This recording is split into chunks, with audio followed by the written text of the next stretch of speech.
دانشوروں نے کہا ہے کہ زندگی ہار اور جیت کا مجموعہ ہے۔ لوگ یہاں اپنی زندگی کو پروقار بنانے کے لیے سخت جدوجہد کرتے ہیں اور ایک مقام حاصل کرنے کے لیے ہمیشہ کمر بستہ ہوتے ہیں۔ زندگی کے اس سفر میں انہیں کئی مرتبہ ہار کا سامنا کرنا پڑتا ہے۔ یہاں کئی افراد ایسے بھی ہیں جو کبھی ہار نہیں مانتے، ہارتے جاتے ہیں اور جیت حاصل کرنے کے لیے مسلسل سرگردان رہتے ہیں۔ جب تک وہ منزل حاصل نہیں کر لیتے انہیں سکون میسر نہیں آتا۔ ایسے ہی اشخاص میں وزیر اعلیٰ ریونت ریڈی کا نام بھی آتا ہے، جن کی سیاسی سفر کا آغاز ہار سے ہوتا ہے اور ہم نے کئی مرتبہ انہیں یہ شعر دہراتے دیکھا ہے: کھلائے پھول جو پتھر پہ عزم سے اپنے، اسی کا سارے زمانے میں نام ہوتا ہے۔ حالانکہ ان کا تعلق ABVP کے ونگ سے رہا، وہ ابتدائی ایام میں ZPTC ممبر رہے، بعد ازاں انہوں نے تیلگو دیشم پارٹی میں شمولیت اختیار کر لی اور رکن قانون ساز کونسل کہلائے۔ یہ سن 2007 کی بات ہے جب مشترکہ ریاست آندھرا پردیش ہوا کرتی تھی۔ وقت گزرتا رہا تو ان کی صلاحیتوں میں اضافہ ہونے لگا، پھر وہ ایک شعلہ بیان مقرر کے طور پر ابھرے۔ تیلگو دیشم پارٹی نے انہیں 2009 میں حلقہ اسمبلی کوڈنگل سے انتخابی میدان میں اتارا،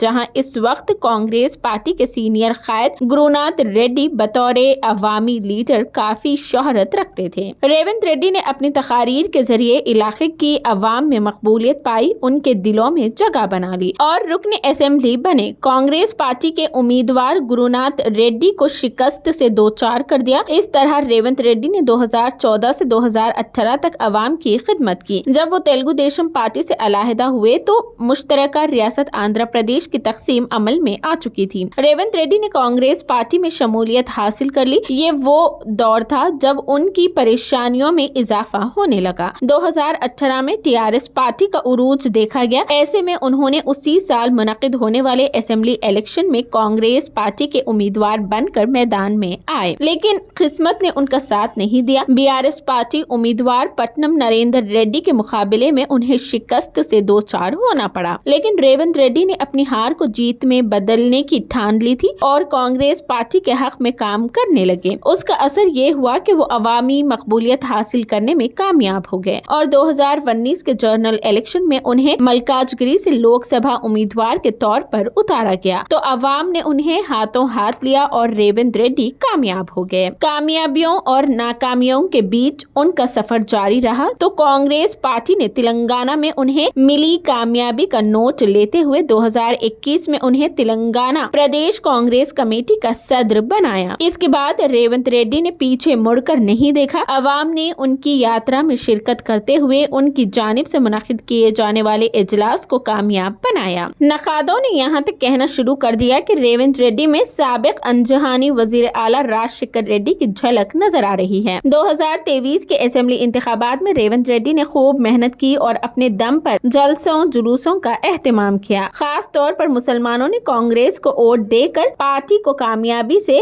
ہمکنار کروایا اور ریونت ریڈی ریاست تلنگانہ کے دوسرے وزیر اعلیٰ بن گئے ہیں اور حلف لینے کے فوری بعد یعنی 3 دنوں میں 2 ضمانتوں کو پورا کیا اور آج ریاست کی خواتین، لڑکیاں اور خواجہ سراہوں کے لیے RTC بسوں میں مفت سفر کیا تو وہیں 10 لاکھ پر مشتمل فوری علاج کا اعلان کیا گیا جو آروگیہ شری کے تحت غریب عوام کو مفت علاج فراہم کیا جائے گا۔ امیدوں اور آرزوؤں کے اس سفر میں ریونت ریڈی نے آنے والی نسلوں کو یہ پیغام دیا ہے کہ زندگی میں ہار کوئی معنی نہیں رکھتی۔ ہار یا شکست کو مات دینا زندگی کا اہم مقصد ہے اور یہاں وہی لوگ کامیاب و کامران ہوتے ہیں جو بلند حوصلہ، پختہ عزائم رکھنے والے ہوتے ہیں، ورنہ لوگ یہی کہیں گے کہ خوابوں جیسے سارے منظر ڈوب گئے ہیں پانی میں، ہائے ہم نے کیا کیا کھویا اپنی ہی نادانی میں۔